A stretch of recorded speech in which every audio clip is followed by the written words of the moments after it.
تحت راهبری معاون سروزیر جمهوری تاجیکستان زیادزاده سلیمان رضایی، هیئت کاری حکومت جمهوری تاجیکستان به شهر تورسونزاده سفری کاری انجام داده با وضع ساحه کشاورزی شناس شدند.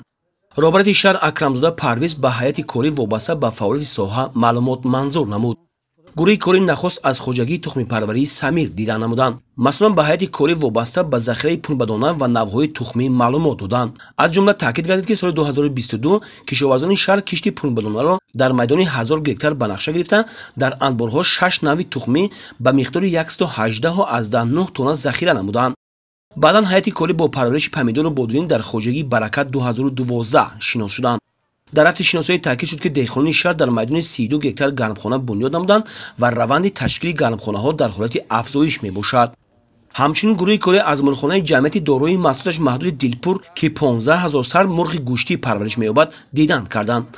وابسته به زیاد نمودن سرشمار مرغ به خاطر تامین بازار استعمالی با گوشتی پرهیزی به مسئولین جمعیت دستورهای مفید داده شد. هیئت کاری از رفت ساختمان سردخانه با گنجایش 3000 تن واقع در جماعت دهات تورسون توچیف دیدن نمودند. وابسته به بنیاد سردخانه ها راهبری شهر ابراز داشت که عین حال در شهر برای ذخیره بیش از 11000 تن محصولات سردخانه موجود است. این رقم در دوره تدبیرها به استقبال 35 سالگی استقلال دولتی به 50000 تن رسانیده می شود.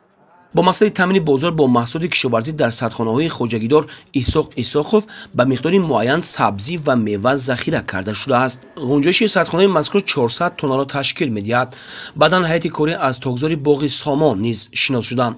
در خوجگی دوره بولش تاکزار در اوج بوده تا به امروز این عمل 90% اجرا شده است. با تاکپروران وابسته به زیاد نمودن قلمچه انگور خوشصفت دستور داده شد. ضمن ارائه پیام از جناب پرزیدنت مملکت محترم امامعلی رحمان وابسته به رشد پیله پروری نیز دستور داده شده است. در این زمینه در خوجگی دهقانی شکرخان با اشتراک هیئت کاری بیش از 2000 بیخ نهال توت شنونده شد. خوجگداران نقشه دارند که در توزار 9000 بیخ نهال توت را پرورش نمایند. همچنین هیئت کاری جهت شناسایی با وضع آبیاری زمین‌ها با فعالیت پایگاه آبکشی زرکمر 1 شناس شدند. معلومات منظور گردید که تجهیزات پایگاه در حالت کاری قرار داشته توسط این پایگاه 435 گکتار زمین کارم آبیاری می شود.